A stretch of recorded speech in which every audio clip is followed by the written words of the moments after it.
அனைவருக்கும் வணக்கம். இன்னைக்கு நம்மளுடைய மலர் ஹோம் குக்கிங்ல சமைக்காமலே ஒரு 5 நிமிஷத்துக்குள்ள அதுவும் ஹெல்த்தியான பிரேக்ஃபாஸ்ட் தான் பண்ண போறோம். வாங்க பார்க்கலாம் அது என்னன்ட்டு. ஒரு கப் அளவுக்கு இருக்க அவலை 2 டைம் நல்லா கழுவி எடுத்துட்டு வந்துக்கோங்க. அதே 1 கப் அளவு இருக்க தயிர் அதுல போட்டுக்கோங்க.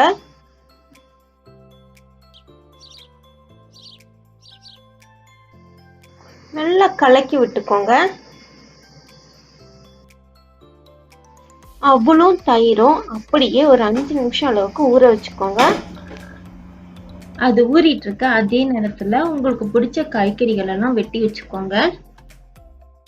தயிரும் அவளும் நல்லா ஊறி திக்கா இருக்கு. உங்களுக்கு தேவைன்னா இதுல கொஞ்சமா தண்ணி ஊத்திக்கலாம்.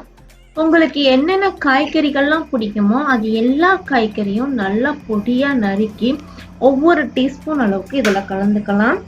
நான் இங்க வெள்ளரிக்காய் 1 டீஸ்பூன், கேரட் 1 டீஸ்பூன், கொடமிளகாய் 1 டீஸ்பூன், வெங்காயம் தக்காளி ஒவ்வொரு டீஸ்பூன்,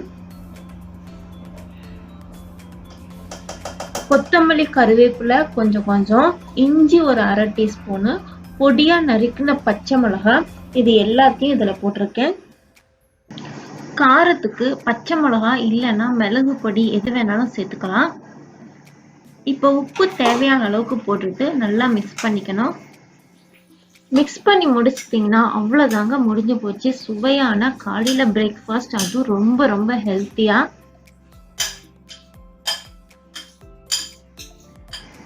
இதை நம்ம தயிர் போடாம கூட செய்யலாங்க. வெறும் ஊற வச்ச அவல்ல காய்கறி எல்லாம் போட்டு உப்பு போட்டு நம்ம செஞ்சோம்னா அது கூட ரொம்பவே டேஸ்டா சுவையா இருக்கும். இது தயிர் போடுறதுனால இன்னும் கொஞ்சம் ஆரோக்கியமா இருக்கும்.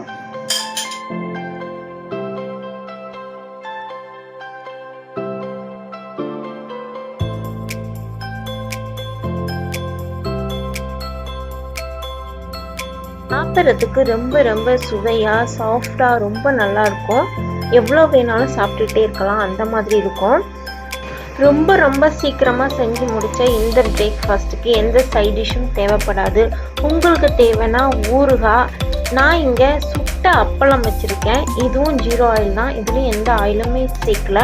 சுட்ட அப்பளம் வச்சிருக்கேன். நீங்க கூட இதே மாதிரி ஏதாவது சைட் டிஷ்ஷா வச்சுட்டு சாப்பிடலாம்.